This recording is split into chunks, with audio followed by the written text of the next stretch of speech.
नाज़रीन, बिल आखिर अमेरिका के जस्टिस डिपार्टमेंट में जेफरी एप्स्टीन की फाइलों को लीक करना शुरू कर दिया है और अब जो बातें सामने आ रही हैं उसने परेशान करके रख दिया है।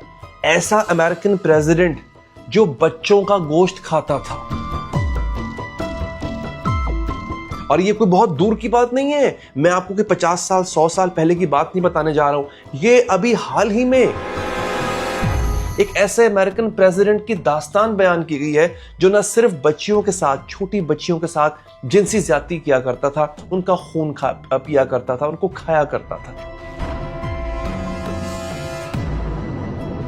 इसके साथ साथ दोस्तों नरेंद्र मोदी का नाम भी इसमें आ रहा है, बड़े बड़ों का नाम इसमें आ रहा है। इससे पहले सिर्फ स्पेकुलेशन, कयास आराइयां होती थी, लेकिन अब पता यह चला है कि जेफरी एप्स्टीन के गाहकों में वो नाम है कि जो आपके आसपास रहते हैं, जिनको आप रोजाना टेलीविजन पर देखते हैं, जिनकी बातें, जिनकी खबरें आप सुनते हैं। तो इस वीडियो में आपको बहुत से चौंका देने वाले ऐसे स्टेजेस मिलेंगे, दिल थाम के ये वीडियो देखिएगा। दोस्तों, सबसे पहले जेफरी एप्स्टीन, ये है कौन? ये समझ लीजिए कि ये आदमी एक अमेरिकन बिलियनियर था, एक बहुत बड़ा फाइनेंसर था और ये दुनिया का सबसे खतरनाक चाइल्ड फिगर था। ये आदमी 1990 से 2019 तक छोटी छोटी बच्चियों को ट्रैफिक किया करता था। 13 साल, 14 साल, 15 साल की लड़कियां। उसका एक प्राइवेट आइलैंड था जिसको लोगों ने नाम दिया था लिटिल सेंट जेम्स। इसका एक प्राइवेट जेट था जिसको लोगों ने नाम दिया था लोलीटा एक्सप्रेस। और इस जेट पे, इस आइलैंड पे इस आदमी के साथ कौन कौन हुआ करता था दोस्तों? American presidents, British royal family के लोग, हॉलीवुड स्टार्स, बड़े बड़े टेक बिलियनियर्स, वर्ल्ड लीडर्स। 2008 में यह आदमी पकड़ा जाता है, सेक्स ऑफेंडर इसको कहा जाता है, लेकिन पावरफुल लोगों ने इसको बचा लिया था। सिर्फ 18 महीने ये जेल में रहा था। फिर 2019 में दोबारा पकड़ा जाता है और इस पर फेडरल सेक्स ट्रैफिकिंग के चार्जेस लगते हैं। और फिर 10 अगस्त 2019 न्यूयॉर्क जेल में ये मरा हुआ पाया जाता है। कहा यह जाता है कि इसने खुदकुशी की थी। जब पूछा गया कि उस सेल में तो, उसके जेल में तो कैमरे लगे हुए हैं, तो कहा कि जनाब कैमरास जो है वो मैल फंक्शन हो गए थे, खराब हो गए थे, जो गार्ड्स हैं वो सो गए थे। दुनिया ने कहा कि एप्स्टीन ने खुद को नहीं मारा है, उसको मारा गया है। और उस दिन से लेकर आज तक, सालों तक किसी ने भी उसकी फाइलों को रिलीज नहीं किया। अच्छा, आप सोच रहे होंगे इसकी फाइल क्या चीज है? दोस्तों, एप्स्टीन जो है वो अपने हर ग्राहक का डाटा रखता था। वो उनकी वीडियो रिकॉर्डिंग्स रखता था, उनके बारे में मालूमात रखता था, किसने कब उसकी सर्विस को अवेल किया, उसका रिकॉर्ड रखता था। नवंबर 2025, नाजरीन, फाइल्स रिलीज क्यों नहीं हो रही? ये बहुत बड़ा सवाल था उस वक्त। नवंबर 2025 में यूएस कांग्रेस ने एक कानून पास किया, एप्स्टीन फाइल्स ट्रांसपेरेंसी एक्ट के नाम से। 427 के मुकाबले में एक वोट, यानी ऑलमोस्ट यूनानिमस ये कानून पास हुआ। इस लॉ ने कहा कि डिपार्टमेंट ऑफ जस्टिस, जिसको DOJ कहा जाता है, को सब कुछ रिलीज करना होगा, यानी आवाम में पब्लिक करना होगा। ईमेल्स, फोटोज, वीडियोस, FBI को दिए गए इंटरव्यूज जो कि एप्स्टीन ने दिए थे, कोर्ट रिकॉर्ड्स, सब कुछ। और फिर प्रेसिडेंट ट्रम्प ने जो खुद कैंपेन में, अपनी सदारती कैंपेन में ये प्रॉमिस कर रहा था कि मैं सब कुछ रिलीज करूंगा जैसे ही मैं सदर बनूंगा, उसने इस लॉ पे बिल आखिर साइन कर दिया 19 नवंबर 2025 को। लेकिन दिसंबर 2025 में डेडलाइन मिस हो गई। लॉ तो पास हो गया लेकिन फाइलें रिलीज नहीं की जा रही थी। जनवरी 2026 में, जो कि मैं आपको बताने जा रहा हूं, वो सिर्फ 1% है जो रिलीज हुआ है।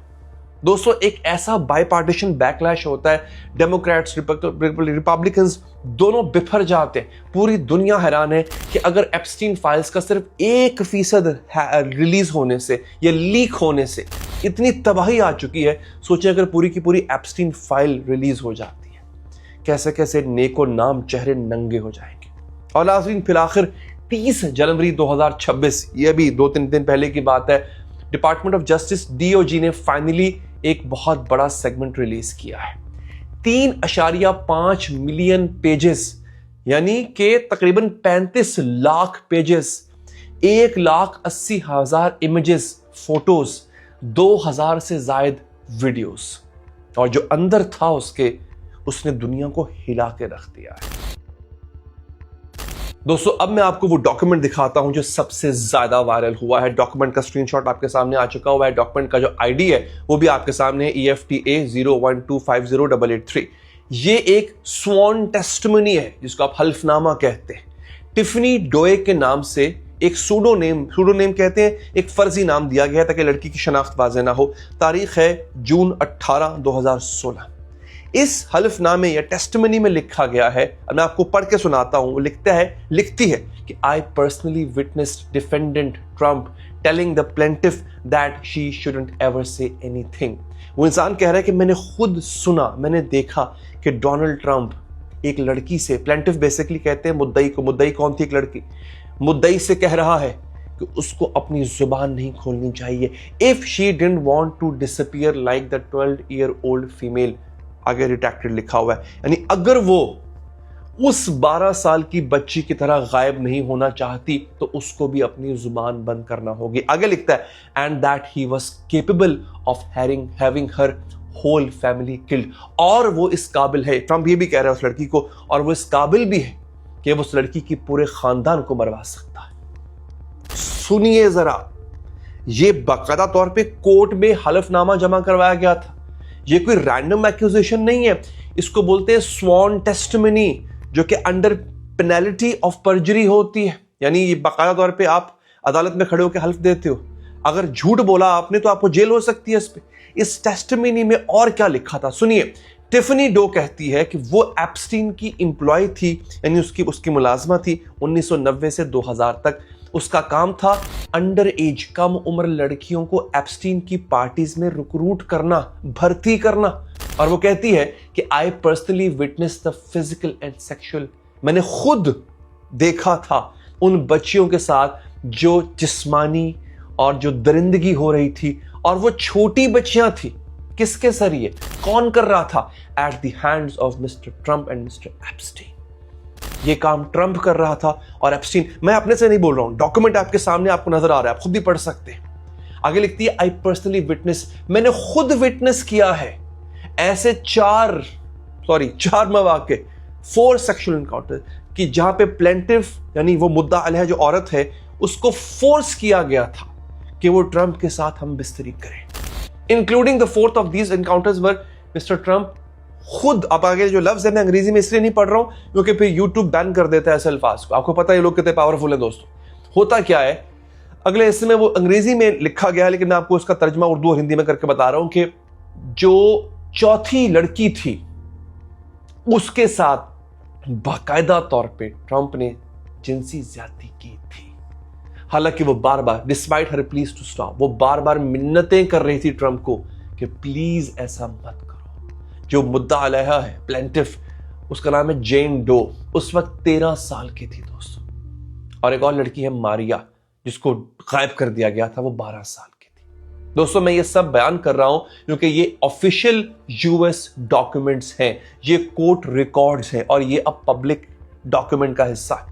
डीओजी यानी डिपार्टमेंट ऑफ जस्टिस ने भी स्टेटमेंट दिया है कि कुछ डॉक्यूमेंट्स में अनफाउंडेड क्लेम्स हो सकती है, गैर यकीनी।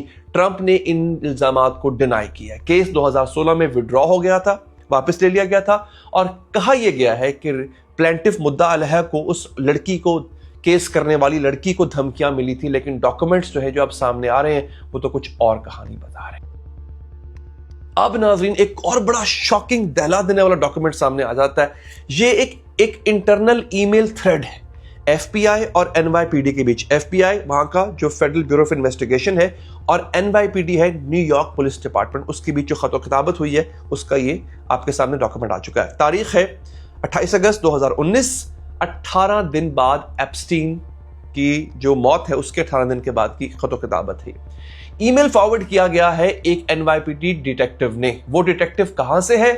एनवाईपीडी डिटेक्टिव ब्यूरो, आगे मैं इंग्लिश में पढ़ूंगा नहीं, वो बच्चों की जो जिनसी हरासगी, उनकी ट्रैफिकिंग, यानी उनको जो एक मुल्क से दूसरे मुल्क भेजा जाता है, वो उसकी टास्क फोर्स का वो डिटेक्टिव है। और इस ईमेल में क्या लिखा है? एक परपोर्टेड मेल विक्टिम का इंटरव्यू, यानी इस बार लड़की नहीं है, इस बार जो विक्टिम है वो मेल है, वो मर्द है। 27 अगस्त 2019 को एफबीआई एजेंट ने उसका इंटरव्यू लिया था और विक्टिम ने जो दावा किया है वो हैरान कौन है दोस्तों। वो एप्स्टीन के यॉट पे था, यानी एप्स्टीन के पास एक बहुत बड़ी बड़ी शानदार कश्ती थी जिसमें वो पार्टियां किया करता था। सन था 2000। वो आदमी जो है वो उस वक्त उस यॉट पे मौजूद था। उस यॉट पे यानी उस कश्ती पे ट्रंप और मिलानिया, जो कि ट्रंप की बीवी है, वो भी मौजूद थे। ठीक है, याद रहे कि ट्रंप और मिलानिया की जो शादी है वो 2005 में हुई है। उससे पहले या वो डेट कर रहे थे या गर्लफ्रेंड बॉयफ्रेंड होंगे। अब वो कहता है कि उसे एप्स्टीन ने, जो ट्रंप का दोस्त है, जो कि एक बहुत बड़ा सेक्स ऑफेंडर है, उसने उसको वहीं पे खड़े खड़े रेप किया उसका, उस आदमी का। उसे बिल क्लिंटन ने भी रेप किया है।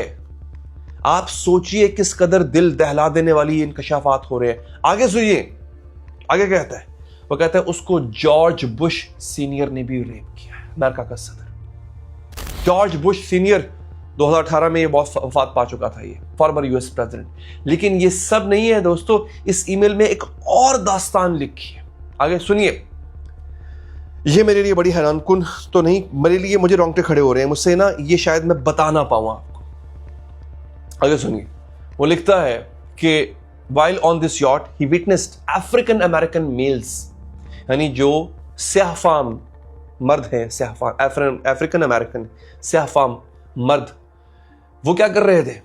वो वाइट ब्लॉन्ड लड़कियों के साथ सेक्स कर रहे थे, जो कि, अब आगे सुनिएगा, मैं एग्जैक्ट में कोई लफ्ज नहीं रख रहा, एग्जैक्ट वो अल्फाज जो यहां पे लिखे हुए हैं, जो कि इंटरकोर्स के दौरान ब्लीड कर रही थी, खून निकल रहा था उसका। आगे सुनिए, वो लिखता है he was a victim of a type of ritualistic sacrifice in which his feet were cut with a scimitar but left no scarring। वो लिखता है कि उसके साथ जो जिनसी जाति की गई, बेसिकली वो एक रिचुअलिस्टिक सैक्रिफाइस था। वो किसी खास शैतानी इबादत का हिस्सा था जिसमें उसका रेप करने के साथ साथ उसके पांव की उंगलियों को काटा जा रहा था। आगे वो जो आखिरी बात है दोस्तों, वो उसने पूरे सोशल मीडिया को हिला दिया, न्यूज मीडिया को हिला दिया, और ये बात आपने बहुत दिल थाम के सुननी है, और खास तौर पे जो औलाद वाले लोग हैं, जो बाल बच्चों वाले लोग। वो लिखता है on the yard he witness, क्या देखता है वो? बच्चे जिनको डिसमेंबर किया गया था और उनकी आंतनियां, इंटेस्टाइन्स रिमूव, उनकी आंतनियां निकाली गई थी। मैं डायरेक्ट कोट कर रहा हूं यहां पे, क्यों निकाली गई थी सुनिए। डिसमेंबर का मतलब होता है उनके आज़ा को काटना। क्यों काटा गया था? क्योंकि उनको पका के मेहमानों को खिलाया गया था। मैं ये खुद से नहीं कह रहा हूं, आपके सामने डॉक्यूमेंट्स रख रहा हूं, मैं डायरेक्ट कोट कर रहा हूं। ऑफिशियल एफबीआई का डॉक्यूमेंट है। एफबीआई ने इस क्लेम पे क्या कहा, उसने लिखा है कि at this time it is not recommended that any additional investigative resources be expanded concerning the claim. मतलब क्या है? उनको लग रहा है कि हमें लगता है कि हम मजीद इन्वेस्टिगेशन इसमें नहीं कर सकते हैं, ये बहुत कुछ है। ऑफर्ड नो सपोर्टिंग और corroborating evidence, appear to be emotionally unbalanced और नॉट इंटॉक्सिकेटेड। विक्टिम कहता है कि ये सब रिकवर्ड रिप्रेस्ड मेमोरीज हैं जो 2016 में थेरेपी से याद आई हैं। यानी मुझे ये चीजें ट्रॉमा में मैं भूल रहा था, लेकिन फिर मैंने थेरेपी ली तो मुझे सब कुछ याद आ गया। एफबीआई इसको कवर अप करने की कोशिश कर रहा है, लेकिन दोस्तों सवाल यह है कि ये इंटरव्यू फाइल में क्यों है, ये डॉक्यूमेंट्स रिलीज क्यों हुआ? अगर सब झूठ है तो एफबीआई ने इसको रिकॉर्ड का हिस्सा क्यों बना के रखा हुआ था?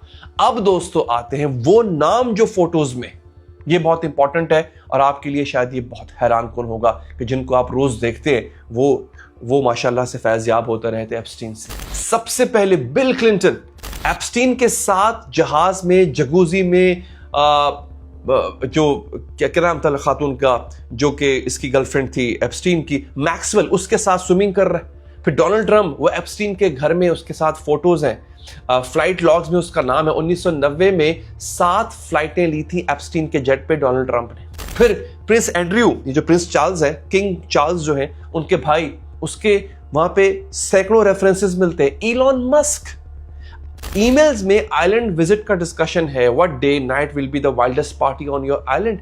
इलॉन मस्क पूछ रहा है कि सबसे कमाल पार्टी कब होगी तुम्हारे आइलैंड पे? किससे? एप्स्टीन से। बिल गेट्स, मल्टीपल फोटोज है। 2008 के बाद तो और ज्यादा फोटोज है बिल गेट्स की एप्स्टीन के साथ। स्टीव बैनन, उसके टेक्स्ट मैसेजेस है। केविन स्पेसी बहुत बड़ा हॉलीवुड का एक्टर है, उसकी फोटो है। फिर माइक जैगर है, फिर वुडी एलन है, ये बहुत बड़े नाम है।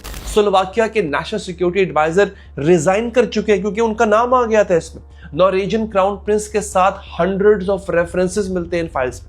लेकिन सबसे बड़ा जो धमाका है दोस्तों पाकिस्तान और इंडिया के लिए, वो अभी बाकी है, मैं बताऊंगा आपको। नाज़रीन, अब वो डॉक्यूमेंट जो कि इंडिया में तूफान लेके आ गया है, इसकी तारीख है 9 जुलाई 2017। जेफरी एप्स्टीन के अपने ईमेल से ये बात साबित होती है। इस ईमेल में एप्स्टीन लिखता है, सुनिए, the Indian prime minister Modi took advice and danced and sang in Israel for the benefit of the US president.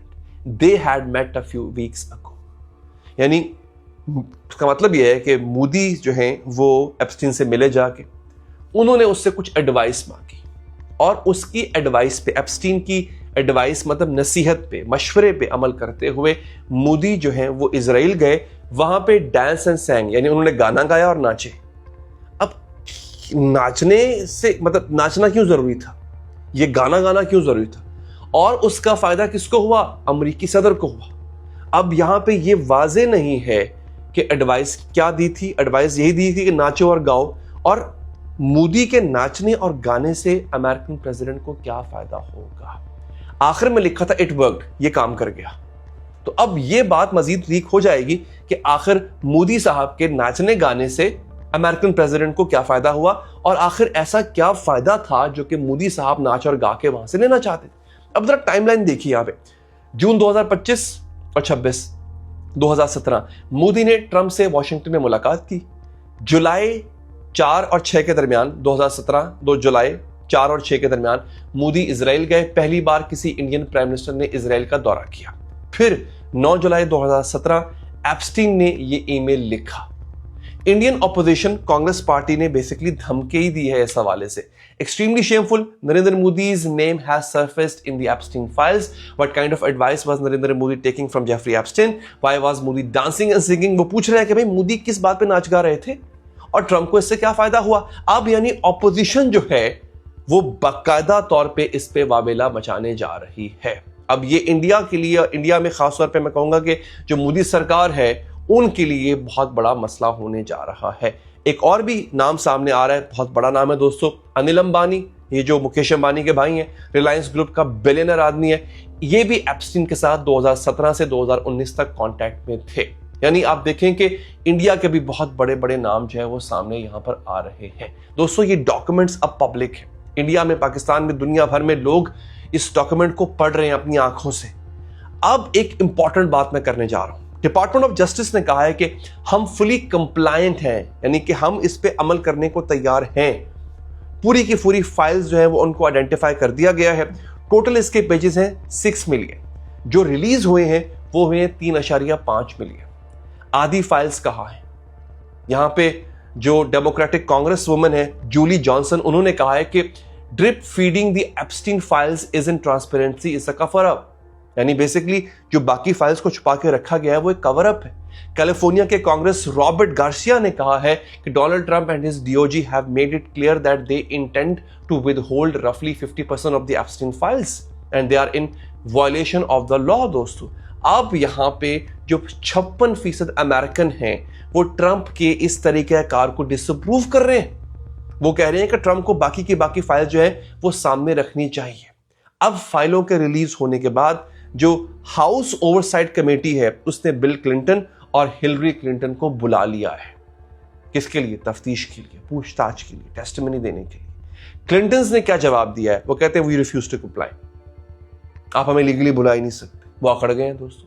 January 2021-2026 house oversight panel ने वोट किया कि बिल क्लिंटन पे कंटेम्प्ट ऑफ कांग्रेस, तौहीन कांग्रेस का जो है वो दफा लगाया जाए।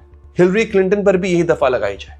अगर फुल हाउस वोट पास होता है अगर फुल हाउस वोट पास होता है, डीओजी प्रोसिक्यूशन शुरू कर सकती है दोनों के खिलाफ दोस्तों। और जो क्लिंटन्स हैं वो बहुत बड़ी मुश्किल में फंसने जा रहे हैं। अब यहां पर एक असली सवाल है, बड़ी गहरी बात है, ये फाइल्स अभी क्यों रिलीज हुई?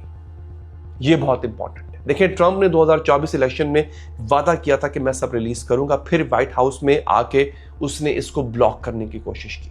स्पीकर माइक जॉनसन ने भी इसको डिले किया और अब ट्रंप के अपने डिपार्टमेंट ऑफ जस्टिस ने, जो कि उसके अंडर आता है, ट्रंप के अपने नाम वाली फाइल, उन फाइलों में जिनका ट्रंप का नाम है, उन्हीं फाइलों को रिलीज कर दिया बगैर ट्रंप से पूछे। कुछ एनालिस्ट ये बड़ा खतरनाक दावा कर रहे हैं, वो कहते हैं Trump has lost control of his administration. Trump अपनी इंतजामिया का कंट्रोल खो चुका है। Department of justice is no longer protecting him. उसका अपना डिपार्टमेंट ऑफ जस्टिस अब उसकी हिफाजत नहीं कर रहा। फाइल रिलीज करके कोई ट्रंप को मैसेज दे रहा है। ट्रंप ने खुद जुलाई 2025 में ट्रूथ सोशल पर लिखा था, they created the Epstein files just like they created the fake Hillary Clinton, Christopher Steele dossier that they used on me and now my so called friends are playing right into their hands. वो कह रहे हैं मेरे अपने दोस्त मुझ पे हमला कर रहे हैं। सो कॉल्ड फ्रेंड्स, कौन है ये सो कॉल्ड फ्रेंड्स दोस्तों? आखिर यहां पर बिहाइंड द सीन्स चल के आ रहा है। कुछ लोग ये कह रहे हैं कि ये प्रेशर है ट्रंप पे कि वो ईरान पर हमला करे। यहां देखें ना कि ट्रंप पहले ही जूझ रहा है मुश्किल से, और ऐसे मौके पे इस फाइल का रिलीज करना वो भी उसका अपना डिपार्टमेंट कर रहा है। कुछ कह रहे हैं ये एक ट्रांसपेरेंसी एक्ट है, लेकिन नहीं दोस्तों, ये वक्त बता देगा आपको बहुत जल्द कि अगर ट्रंप ने कुछ और अरसा ईरान पर हमला ना किया तो इसराइल क्यों? क्योंकि बेसिकली जो एप्स्टीन है वो इजरायली एजेंट था। ये खुद इलॉन मस्क कहता है, वो पाला हुआ था नेतन्याहू का। वो सारे काम क्यों, सबकी रिकॉर्डिंग्स क्यों रखता था, इन सब अमेरिकन प्रेसिडेंट्स की रिकॉर्डिंग्स क्यों रखता था, उनके गंदे कामों की, फिर उनको ब्लैकमेल करता था, इजराइल अपने काम निकलवाता था। और अगर ट्रंप ने इसराइल के कहने पे अभी अभी ईरान पर हमला ना किया तो फिर ट्रंप मुश्किल में फंस सकता है। मैं चाहूंगा इस पे जरा आप लोग अपनी राय भी दीजिए, कमेंट बॉक्स में मुझे बताइएगा। अपना ख्याल रखिए, अल्लाह ने के बाद।